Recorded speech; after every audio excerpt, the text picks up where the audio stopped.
Tiboho Kobeli walks through rows of unmanned sewing machines at his Lesotho textile factory. The owner of Afri Expo, which makes jeans for export, has dismissed 200 workers from his U.S.-focused production lines amid the uncertainty over U.S. President Donald Trump's tariffs. High tariffs for Lesotho, it means we must forget about producing for U.S. The southern African country was singled out for the highest rate back in April, 50%, baffling Lesotho officials.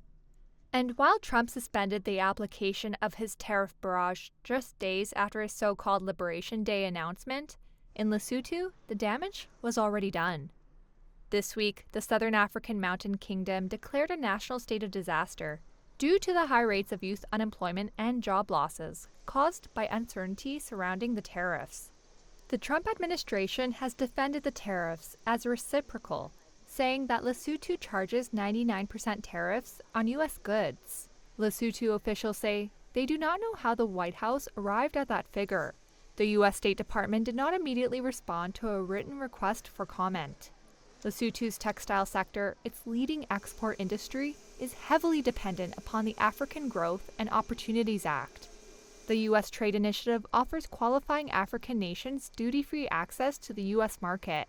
On the back of that preferential tariff treatment, Lesotho built a textile sector that, until now, was the country's biggest private employer.